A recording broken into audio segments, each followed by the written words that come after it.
예, 오늘 말씀은 에스겔 7장 1절부터 27절 말씀을 본문 삼아서 죄악의 끝에 임한 하나님의 공의로운 심판이라는 주제를 가지고 같이 알아보도록 하겠습니다.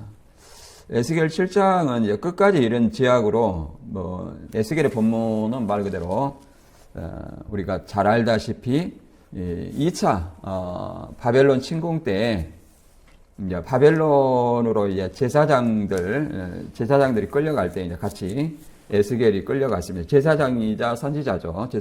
선지자예요. 그리고 이제 당시에는 이 에스겔이 이제 BC 592년 7월경 약 5년 후에 이렇게 에스겔 말씀을 이제 기록하게 되었고, 당시에 이제 포로된 예루살렘에 남아있는 유다 백성과 포로로 잡혀온 백성 모두 영적으로 굉장히 낙관주의 사상을 가지고 있었습니다. 그들은 하나님이 자신들과 함께 하신다고 헛된 꿈을 꼭 꾸고 있었습니다. 자신들의 죄를 깨닫지 못하는 어떤 상태로 있었기 때문에 이 에스겔의 말씀을 통해서 그들을 이제 3차 587년 6년 이렇게 2년간의 1차적으로 가까운 미래에 성취되었고, 더 나아가서는 이제 종말론적인 어떤 약속으로 되어 있죠. 우리는 이제 가까운 미래에 성취될 그것을 이제 살펴봅니다. 에스겔 우리가 5장에서부터 쭉 봐왔는데 계속 같은 어떤 맥락으로 유다와 예루살렘이 지금 본문은 이스라엘이라고 얘기하고 있는 범죄한 유다와 예루살렘을 이렇게 이스라엘이라고 부르는 것은 그들이 하나님은 이스라엘 회복을 원하시고 그들이 이스라엘의 후손이기 때문에 이렇게 얘기를 하는 겁니다. 그래서 하나님께서 에스겔에게 5장에서는 수염과 머리털을 깎아서 세 부분으로 나누어 불사르고 칼로 치고 바람에 흩어버리고 이렇게 하심으로써 유다 백성의 3분의 1은 전염병, 3분의 1은 기근, 3분의 1은 포로로 흩어짐을 상징하며 전염병, 기근, 칼 이런 어떤 포로로 흩어짐을 당할 심판과 그 이유가 하나님의 규례를 저버리고 우상 숭배에 빠진 죄악 때문인 것을 이렇게 말씀하고 있습니다. 오늘 본문도 이제 비슷한 얘기인데 6장에서는 바벨론 포로 혼란 속에서 하나님의 백성이 여전히 가나안 땅 곳곳 산당에서 우상을 섬기던 현실을 배경으로 하나님께서 그 우상을 멸하시고 산당을 무너뜨리며 칼과 재앙과 흩어짐을 심판하시되 그 남은 자를 두어 자기 죄악을 기억하고 통회하게 하심으로 결국 여호와 하나님만이 참 하나님이심을 알게 하신다는 내용입니다. 오늘 본문의 내용도 이 심판을 통해서 우상 숭배하는 그들의 심판을 통해서 여호와만이 참 하나님이심을 이렇게 깨닫게 하고자 하는 어떤 말씀입니다. 7장은 죄악으로 가득 찬 이스라엘에게 임한 하나님의 최종 선언으로 이제 끝이 이르렀도다. 그들의 어떤 죄악으로 말미암아 우상 숭배의 어떤 죄악이죠. 우상 숭배의 죄악으로 말미암아 끝이 이르렀도다 하는 말씀은 더 이상 심판이 유예되지 않는 상태를 얘기를 합니다. 그래서 하나님은 그들의 행위대로 심판하시고 교만과 탐욕, 폭력과 부패로 물든 사회의 모든 기반을 무너뜨린다고 얘기를 합니다. 그래서 재물과 권력, 종교의식이 모두 무력해지고 결국 모든 사람이 여호와가 참 주님이심을 깨닫게 된다고 말합니다. 이 말씀은 오늘날 우리에게도 회개의 마지막 경고로 우리가 살펴볼 수 있습니다. 그래서 본문 말씀을 한번 7장 2절부터 부분적으로 이렇게 구절을 뺐어요. 부분적으로 이렇게 다 27절까지 다 읽지 않고 부분적으로 뺐으니까 생각하면서 읽어보도록 하겠습니다. 시작. 너 인자야, 주 여호와께서 이스라엘 땅에 관하여 이같이 말씀하셨느니라. 끝났도다. 이 땅 사방의 일이 끝났도다. 이제는 내게 끝이 이르렀나니 내가 내 진노를 내게 나타내어 내 행위를 심판하고 내 모든 가증한 일을 보응하리라. 내가 너를 불쌍히 여기지 아니하며 긍휼히 여기지도 아니하고 내 행위대로 너를 벌하려 내 가정한 일이 너희 중에 나타나게 하리니 내가 여호와인 줄 너희가 알리라. 주 여호와께서 이같이 이르시되 재앙이로다 비상한 재앙이로다 볼지어다 그것이 왔도다. 이 땅 주민이나 정한 재앙이 내게 임하도다. 때가 이르렀고 날이 가까웠으니 요란한 날이로다. 산에서 즐거이 부르는 날이 아니로다. 이제 내가 속히 분을 내게 쏟고 내 진노를 내게 이루어서 내 행위대로 너를 심판하여 내 모든 가증한 일을 내게 보응하되 내가 너를 불쌍히 여기지 아니하며 긍휼히 여기지도 아니하고 내 행위대로 너를 벌하여 너의 가증한 일이 너의 중에 나타나게 하리니 나 여호와가 때리는 이임을 내가 알리라. 볼지어다 그 날이로다. 볼지어다 이마에 은박하도다. 정한 재앙이 이르렀으니 몽둥이가 꽃이 피며 교만이 싹이 났도다. 때가 이르렀고 날이 가까웠으니 사는 자도 기뻐하지 말고 파는 자도 근심하지 말 것은 진노가 그 모든 무리에게 임함이로다. 그들이 나팔을 불어 온갖 것을 준비하였을지라도 전쟁에 나갈 사람이 없나니 이는 내 진노가 그 모든 무리에게 이르렀습니다. 그들이 오늘 거리에 던지며 그 금을 오물같이 여기리니 이는 여호와 내가 진노를 나타내는 날에 그들이 은과 금이 능히 그들을 건지지 못하며 능히 그 심령을 족하게 하거나 창자를 채우지 못하고 오직 제약의 걸림돌이 됨이로다. 너는 쇠사슬을 만들라. 이는 피 흘리는 죄가 그 땅에 가득하고 포악이 그 성읍에 찼음이라. 왕은 애통하고 고관은 놀람을 옷 입듯 하며 주민의 손은 떨리리라. 내가 그 행위대로 그들이 갖고 그 제약대로 그들을 심판하리니 내가 여호와인 줄을 그들이 알리라. 심판을 통해서 그들이 하나님을 안다는 어떤 얘기를 하고 있습니다. 말 그대로 이 내용의 역사적 배경은 이제 바벨론 이제 3차 포로 직전이죠. 이스라엘 제약과 우상 숭배로 인해서 하나님의 심판을 피할 수 없음을 경고하는 종말론적 메시지입니다. 바벨론 포로 시대 직전인 이스라엘과 예루살렘이 심각한 제약과 우상 숭배. 그러니까 바벨론 포로 된 자가 있고 포로 되지 않는 자가 있죠. 왕족, 귀족, 제사장 이 사람들이 이제 포로가 되어 있죠. 1차, 2차. 그다음에 3차에서는 이제 가난한 자들을 제외한 모든 자가 이제 포로 되어 가죠. 이런 상태에서 이 에스겔의 말씀을 하고 있는 겁니다. 하나님은 선지자 에스겔을 통해 임박한 멸망을 경고하시며 여기서 임박한 멸망이라는 것은 3차 예루살렘 멸망을 얘기를 하는 거죠. 백성들이 회개의 마지막 기회를 주십니다. 이 장은 종말적 경고와 함께 죄악의 결과가 가져오는 사회적 개인적 재앙, 그 다음에 결국 하나님의 공의와 주권이 드러나는 배경을 설명하고 있습니다. 그래서 이제 큰 흐름을 보면 끝날이 이르렀도다, 끝이 이르렀도다 이렇게 임박한 종말을 경고합니다. 여기서 임박한 종말이라는 것은 곧 이방에게 멸망당할 예루살렘을 얘기하죠. 유다와 예루살렘. 1, 2차에 끌려가지 않는 예루살렘 백성을 1차적으로 얘기를 하겠죠. 그 다음에 진노의 실현, 하나님의 공의에 따른 어떤 심판을 얘기를 합니다. 그 행위대로 갚아주리라. 이 행위가 그들의 우상 숭배와 어떤 부패하고 타락한 그런 것들을 이제 얘기를 하는 겁니다. 그들이 의지한 것이 인간의 무력함, 재물, 권력, 모두 의미가 없어진다는 것입니다. 심판하면 아무 의미가 없죠.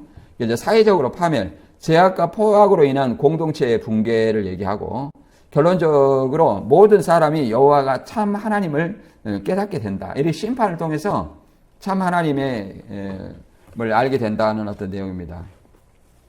그래서 이제 끝날을 선언하고 진노의 실행, 심판을 실행하고 그 다음에 인간은 그 앞에서 하나님의 심판을 하면서 아무것도 할 수 없는 어떤 무력한 존재라는 것을 알고 그 다음에 사회적으로 다 파괴되고 그 다음에 결론적으로 하나님만이 유일한 신임을 고백하는 어떤 내용입니다.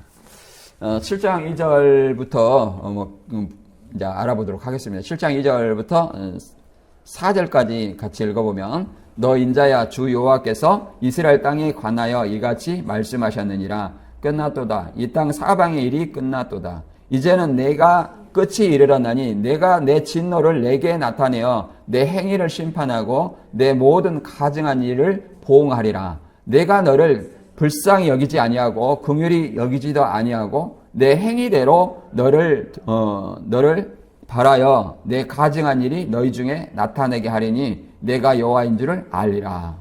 아멘. 끝났도다. 이렇게 종말을 선언하는 거죠. 종말. 끝났도다.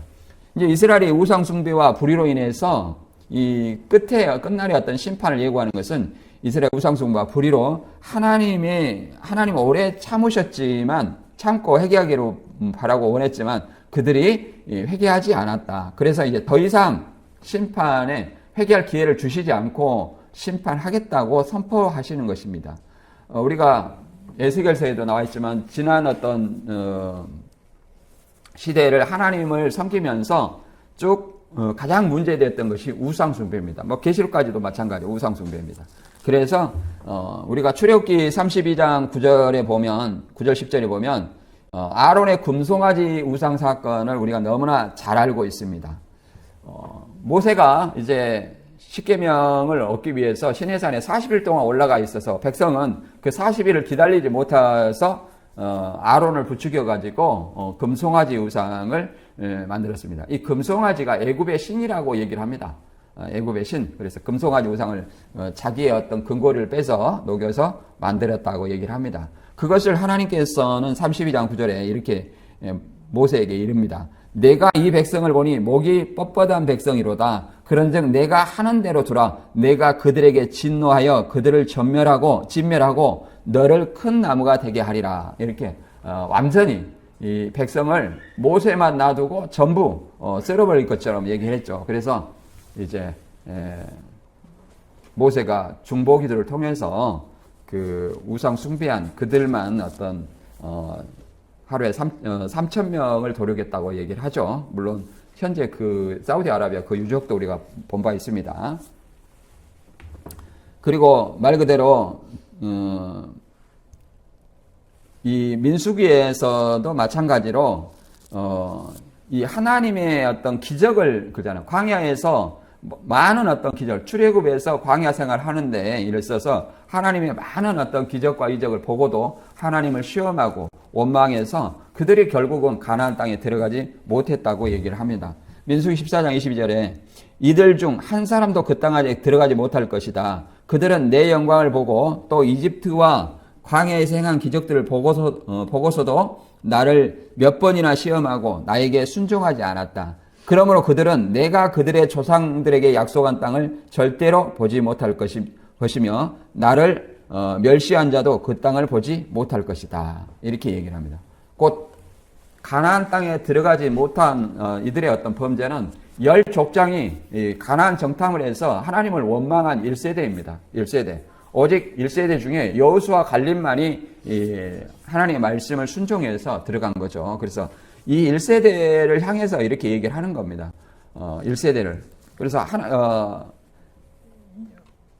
하나님의 영광과 광야에서 행한 기적들을 보고서도 하나님을 시험했다. 하나님을 시험했다는 것은 모세를 통해서 나오는 어떤 말들을 순종하지 않은 거죠. 모세가 율법을 가르쳤지만 그 말에 순종하지 않고 오히려 모세를 원망하고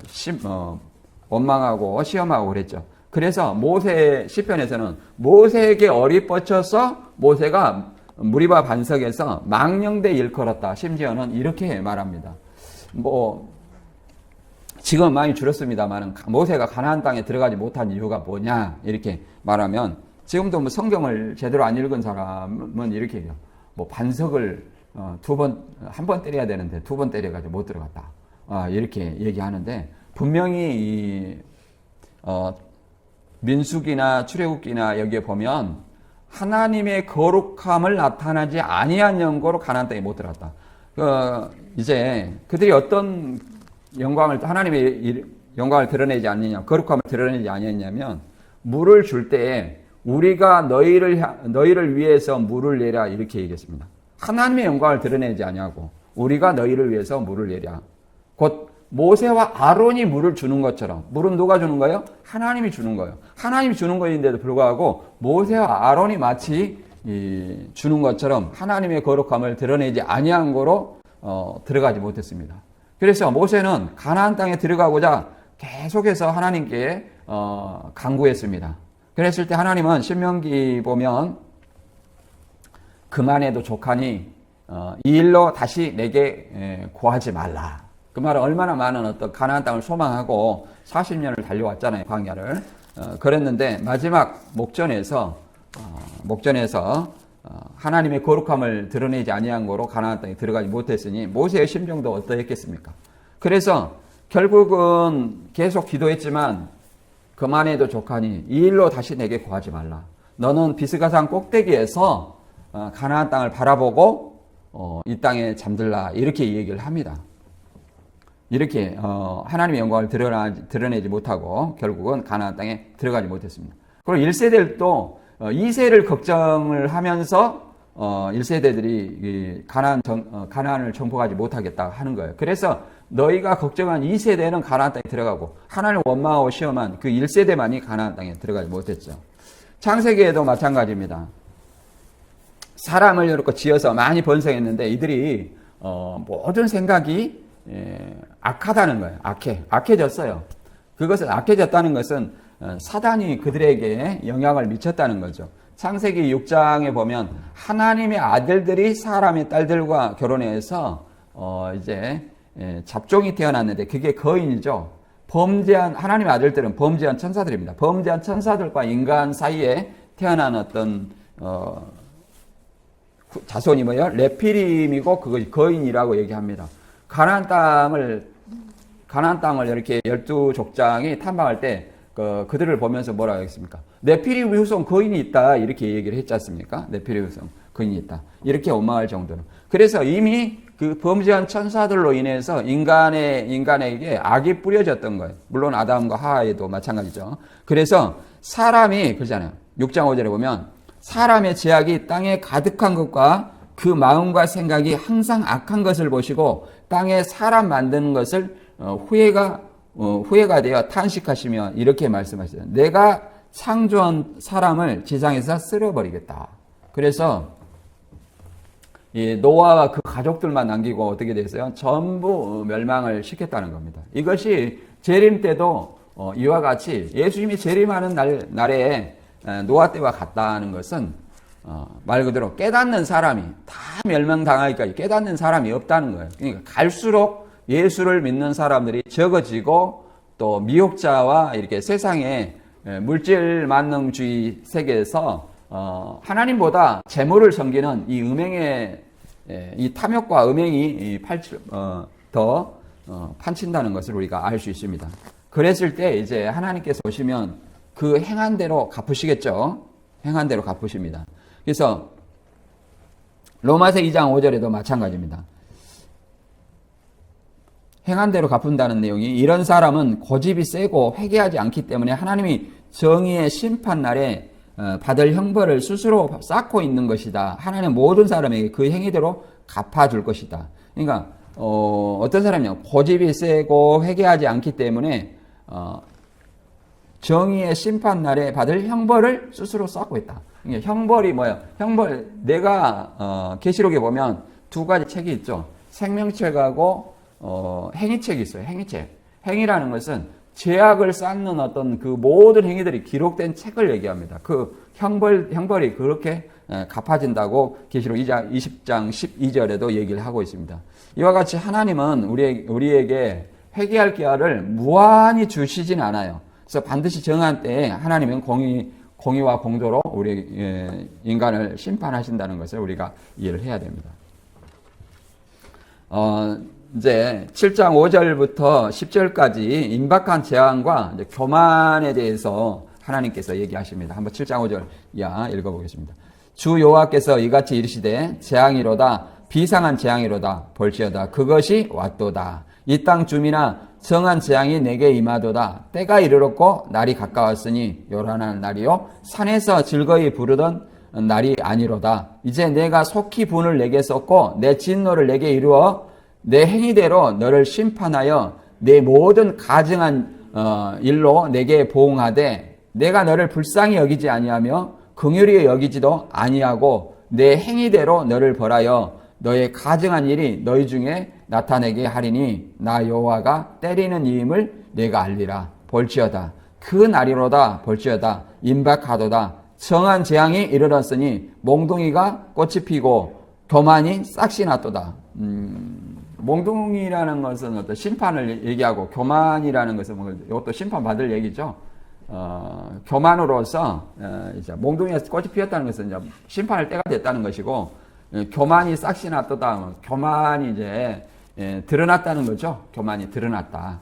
이런 얘기입니다. 그래서 이렇게 하나님의 원고는 추상적이 아니라 구체적이며 교만이 결국은 심판의 씨앗이 되어 재앙이 임박했음을 알리는 내용입니다.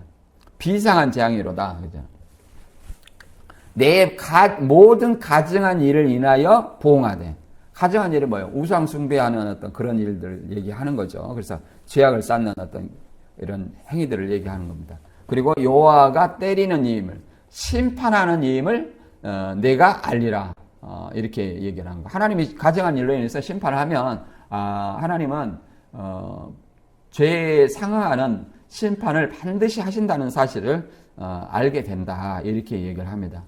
하나님의 말씀에 불순종한 사람들을 이렇게 심판하는 거죠. 그 원인이 불순종이죠.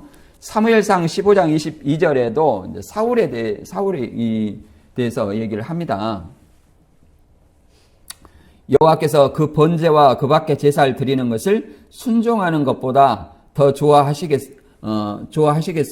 순종하는 것이 제사보다 낫고 여호와의 말씀을 듣는 것이 수양의 기름보다 더 나은 것이요. 이것은 거역하는 것이 사술의 죄와 같고 완고한 고집은 우상 숭배와 다를 바가 없기 때문이요. 당신이 여호와의 말씀을 버렸으므로 여호와께서도 당신을 버려 왕이 되지 못하게 할 것이요. 이렇게 얘기를 합니다. 사울을 얘기하는 거죠. 사울을. 하나님의 어떤 전쟁을 할 때 하나님의 방법이 있죠. 반드시 하나님의 방법대로 모든 것을 멸하라고 얘기했지만 사울은 어떻게 됐어요?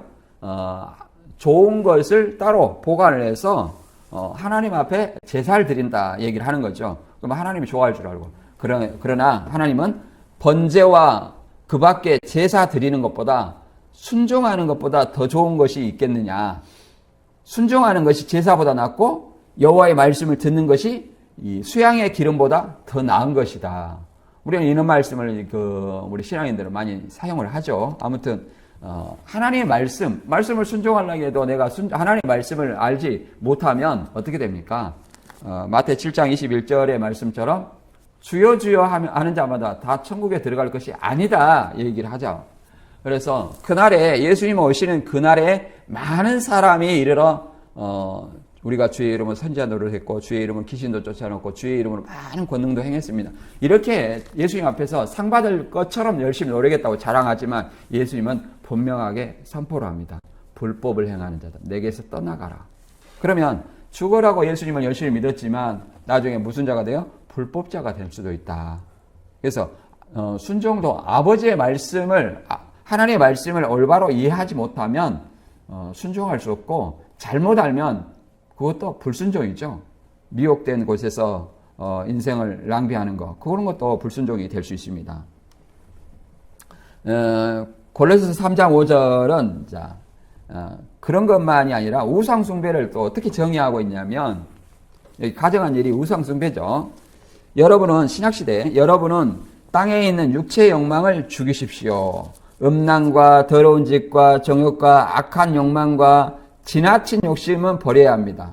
지나친 욕심은 우상숭배입니다. 그러니까 하나님보다 재물을 신으로 여기는 거예요. 만몬신이죠, 만몬신. 만몬이 뭐 재물이잖아요. 만몬신. 그러니까 하나님을 신으로 여겨야 되는데 하나님보다 재물을, 그러니까 하나님보다 나를 더 섬기는 거죠. 내 안의 주인이 내가 아니라, 내 안의 주인이 하나님이 아니라 누가 되는 거예요? 내 자신이 있는 거죠. 육체. 내 육신을 위해서 섬기는 나 자신이 있는 거예요. 그게 우상 숭배라고 얘기를 하는 것이죠. 계시록 18장 8절에는 그런 어떤 우상 숭배하는 어떤 바벨론과 같은 이 세상을, 불신자의 세상을 심판한다고 얘기를 합니다. 그러므로 하루 동안의 죽음과 슬픔과 기근의 재난이 그녀에게 닥칠 것이며 그녀는 불에 완전히 타버리고 말 것이다. 그녀를 심판하시는 주 하나님은 강하신 분이라. 예수님의 재림으로 인해서 바벨론이 완전히 심판이 됩니다. 여기서 그녀라는 것은 바벨론이고 바벨론 음녀는 말 그대로 세상을 당시에는 노마를 상징하지만 오늘날은 불신 세상을 얘기합니다. 완전히 세상이 심판한다. 이렇게 얘기를 합니다. 어떤 세상이냐? 인간의 탐욕으로 인한 어떤 바벨론 상품입니다. 인간의 탐욕으로 인한 바벨론 상품. 그 바벨론에 인간이 탐욕하는 어떤 그 상품들이 쭉 나열되어 있죠. 그래서 하나님이 우리에게 심판을 하는 것은 다른 것이 아니라 말 그대로 인간의 육신의 욕심 때문에 심판이 우리에게 다가온다는 사실을 우리는 좀 이해를 해야 됩니다. 바울도 로마서에 두 가지 마음을 늘 얘기를 했죠. 마음으로는 하나님의 법을 원하지만 내 육신은 죄의 법을, 사망의 법을 섬긴다 이렇게 얘기를 합니다. 물론 이 육신이 있기 때문에 육신에 원하는 것을 하고 있지만 그렇잖아요. 항상 마태 6장 33절의 말씀처럼 먹을 거 입을 거 필요한 줄 다 안다고 얘기합니다. 하나님은. 그러나 너희는 먼저 우선순위 그의 나라와 그의 의를 구하라 이렇게 얘기합니다. 그래서 무엇이 우선순위인지 우리가 이거를 분명히 깨달아야 할 줄 믿습니다. 에스겔 7장 12절부터 이제 헛된 소망과 무력함에 대해서 한번 알아보도록 하겠습니다. 12절부터 19절까지 읽어보겠습니다. 때가 이르렀고 날이 가까웠으니 사는 자도 기뻐하지 말고 파는 자도 근심하지 말 것은 진노가 그 모든 무리에게 임함이로다. 그들이 나팔을 불어 온갖 것을 준비하였을지라도 전쟁에 나갈 사람이 없나니 이는 내 진노가 그 모든 무리에게 이르렀습니다. 그들이 은을 거리에 던지며 그 금을 오물같이 여기리니 이는 여호와가 내가 진노를 내리는 날에 그들의 은과 금이 능히 그들을 건지지 못하며 능히 그 심령을 족하게 하거나 그 창자를 채우지 못하고 오직 제약의 걸림돌이 되미로다 이렇게 얘기를 합니다. 심판의 때가 되면 은과 금이 필요 없다는 거예요. 그때 가서 뒤늦게 전쟁을 준비한다 해도 필요가 있어요 없어요? 없다는 거예요. 계시록 20장에서는 그러잖아요. 마지막 절에 22장입니까? 주님이 속히 오는데 거룩한 자는 거룩되게 하고 더러운 자는 그렇게 더럽게 하라는 거예요. 더 이상 이제 그들을 돌이킬 시간이 없어요. 임박한 때가 되면 더러운 자를 다시 깨끗하게 할 수 없는 시간이라는 거예요. 여기서도 하잖아요. 나팔을 불어 온갖 것을 준비하였을지라도 전쟁에 나갈 사람이 없다. 이제 심판의 때가 완전히 이르렀다. 그래서 은과 금이 그잖아요. 은과 금이 지금까지 모은 은과 금이 너를 건지지 못하고 너를 구원하지 못하고 그 심령을 족하지 못하게 한다. 왜? 오직 심판이 심판이 가까이 왔고 오직 제약의 걸림돌이 될 뿐이다. 이렇게 얘기합니다. 제약의 걸림돌이 되미로다. 이렇게 얘기합니다. 그러니까 죄악의 걸림돌밖에 안 된다는 거예요. 뭐가? 은과 금이. 이렇게 얘기를 합니다.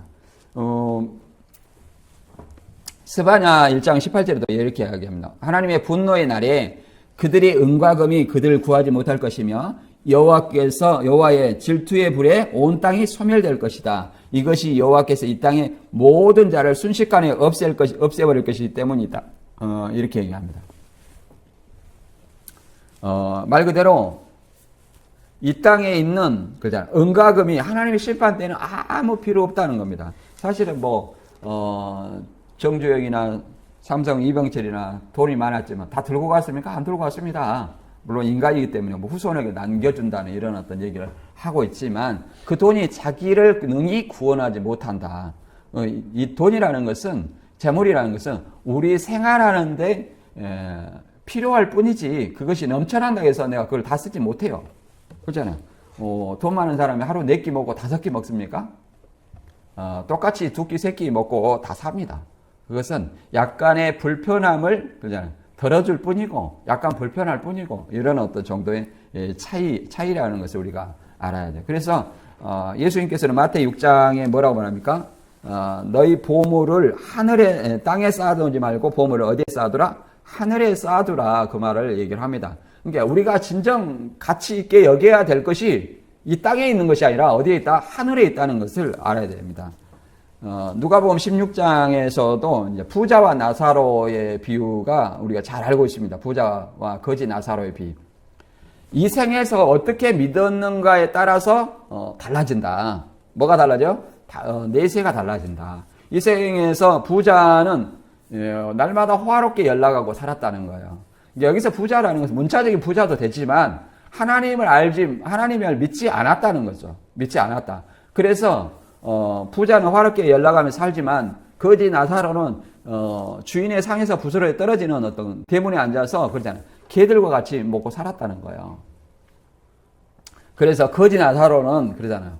아브라함의 품에 문자적인 어떤 거지일 수도 있지만 문자적인 어떤 거지일 수도 있지만 뭘 믿었어요? 하나님의 재물에 대해서는 부여했다는 거예요. 하나님의 재물에 대해서. 그래서 하나님을 올바로 믿었다는 거죠. 그렇기 때문에 아브라함의 품에 있었고 부자는 어디에 있어요?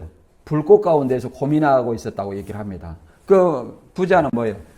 나사로를 통해서 내가 여기서 불꽃 가운데 고민하여 죽게 되었으니 나사로의 손끝에 물 한 방울만 찍어서 내 혀를 서늘하게 해주소서 이렇게 얘기를 했지만 우리와 너희 사이에 큰 구렁이 끼어서 왔다 갔다 할 수 없다 이렇게 얘기를 합니다. 그래서 누구한테 들으라? 모세와 선지자에게 듣지 아니하면 의미가 없다 이렇게 얘기를 합니다. 살아있을 때 어떻게 신앙을 했느냐에 따라서 내세가 달라진다. 살아있을 때 어떤 사람은 죽은 후에 이제 지옥에서 천국으로 옮겨간다. 연옥에서 천국으로 옮겨간다. 이렇게 얘기하지만 그거는 다 이단 사설입니다. 누가복음 16장 25절에 이렇게 말합니다. 아브라함은 이렇게 대답했다. 생각해보라. 너는 살아있을 때 좋은 것을 마음껏 누렸고 나사로는 온갖 괴로움만 겪었다. 하지만 지금 나사로는 여기서 위로를 받고 너는 거기서 고통을 받고 있다. 살았을 때 어떻게 했느냐에 따라서 내세가 이렇게 달라지는 것을 볼 수 있습니다. 디모데전서 6장 9절에도 부자에 대해서 얘기를 잘 하고 있습니다. 그래서 부자 되게 애쓰는 사람은 시험과 환정에 빠지고 사람을 파멸시키는 여러 가지 어리석고 해로운 욕망에 떨어집니다. 도를 사랑하는 것이 온갖 악의 뿌리가 됩니다. 이것을 가지려고 열망하는 사람들이 믿음에서 떠나 방황하다가 많은 고통을 당하고 마음에 상처를 입습니다. 이렇게 얘기합니다. 그래서 부자가 되려고 애쓰는 사람, 지금 육신을 가지고 있으니까 다들 부자 되고 싶죠. 부자 되고 싶고 또 지금 우리나라 경제도 어려운데. 근데 아무튼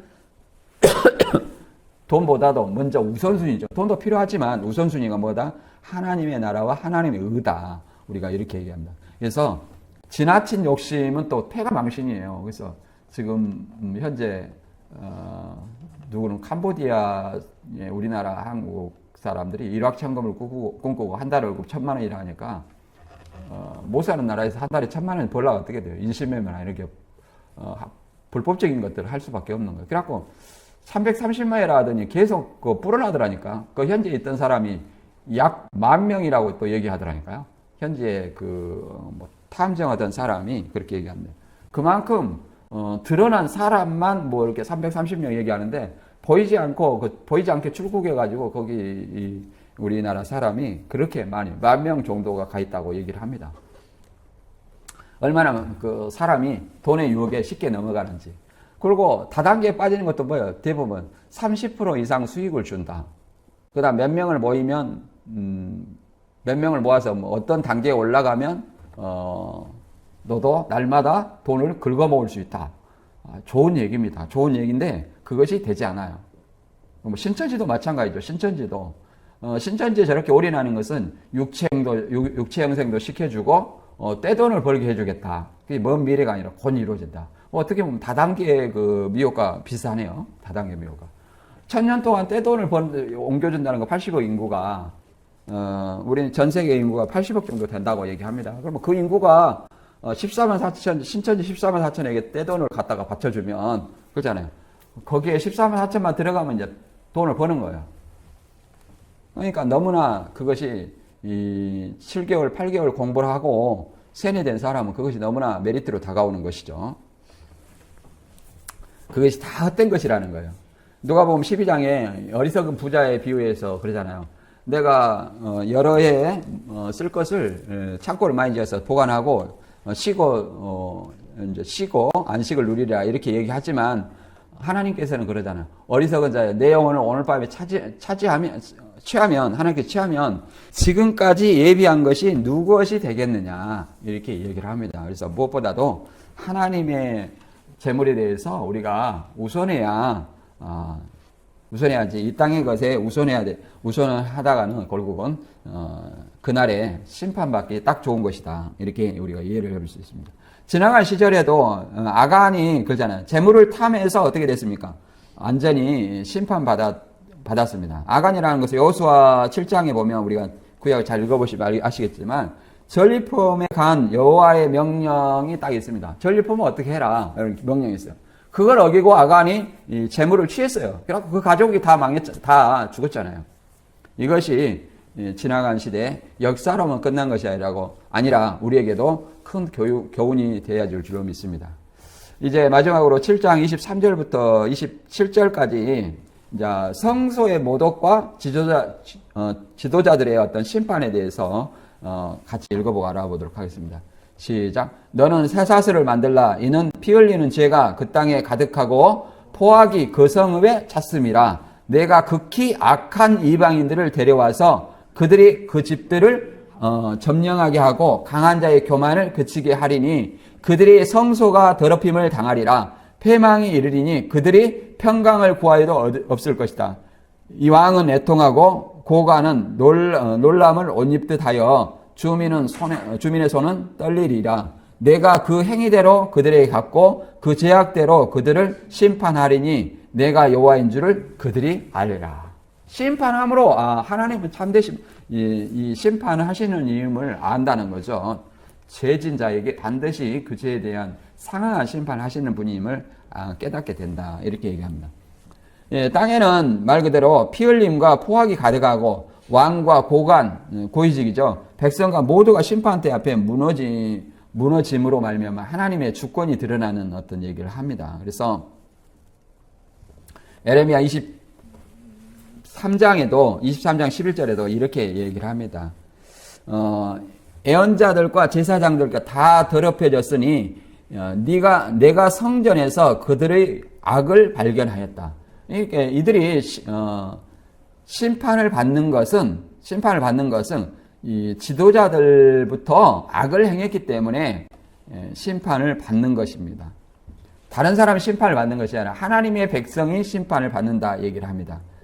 포악이 성읍에 찼으며 악한 이방인을 데려와서 악한 이방인은 바벨론이죠. 바벨론이 이제 BC 587년 6년 막 이렇게 586년 587년 이렇게 심판을 3차 멸망을 당하죠. 이렇게 멸망을 당합니다.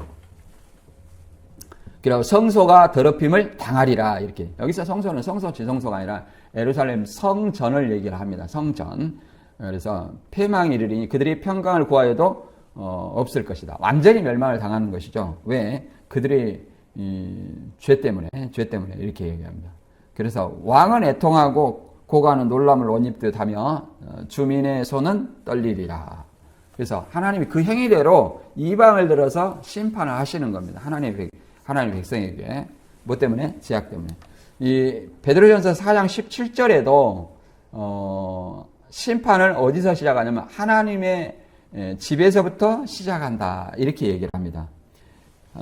읽어보면 하나님의 집에서 심판을 시작할 때가 왔습니다. 심판이 우리에게서 먼저 시작된다면 하나님의 복음을 순종하지 않는 사람들의 그 마지막은 어떠하겠습니까?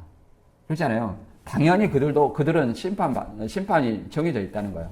하나님의 집에서 먼저 심판을 한다는 것은 안 믿는 사람은 심판이 이미 된다는 거죠. 하나님의 집에서 알곡과 쭉정이 그렇잖아요.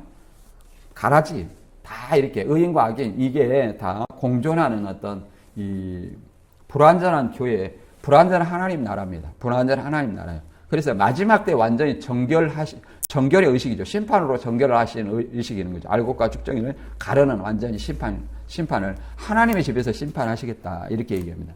초림 때에도 마태 23장 38절에 너희 집이 황폐하여 버림바 될 것이다. 이렇게 얘기합니다. 너희 집이 황폐하여 버림바 될 것이다. 그런 것처럼 우리는 모두 하나님 앞에서 마지막 심판대 앞에 선다 얘기합니다. 고전 고 5장 10절에도 우리는 모두 그리스도의 심판대 앞에 나타나서 심판을 받아야 합니다.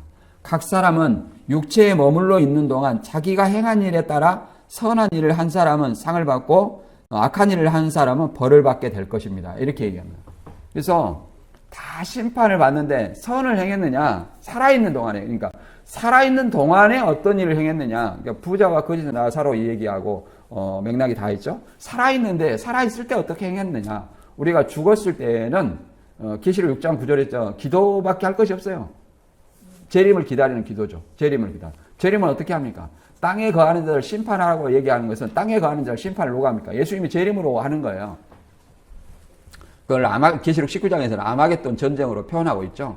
그래서 예수님의 재림을 기도하는 거예요. 우리도 주기도문도 뭐예요? 예수님의 재림을 기도하는 거예요. 왜? 하늘에서 하나님의 나라가 뜻이 하늘에서 이룬 것 같이 뜻이 하나님 나라가 이루는 거예요. 예수님을 통해서 하나님 나라가 이루어졌어요. 하늘에서는 이미. 그래서 이 땅에 이루어지리다. 이 땅에 이루려면 어떻게 하나님 나라가 이루려면 예수님 오셔서 아마겟돈의 사단의 세력을 완전히 심판해야만 이 땅에 하나님 나라가 이루어지는 거예요. 이것도 예수님의 재림을 기다리는 어떤 기도입니다. 순교자들도 예수 안에서 죽은 자들도 제단 아래서 하나님 보좌 앞 제단 아래서 예수님의 재림을 기도하고 이 땅에서도 우리는 주기도문을 통해서 예수님의 재림을 기도하고 있는 것입니다. 우리가 기도의 내용이 뭔가를 좀 우리는 이해를 해야 돼요. 그래서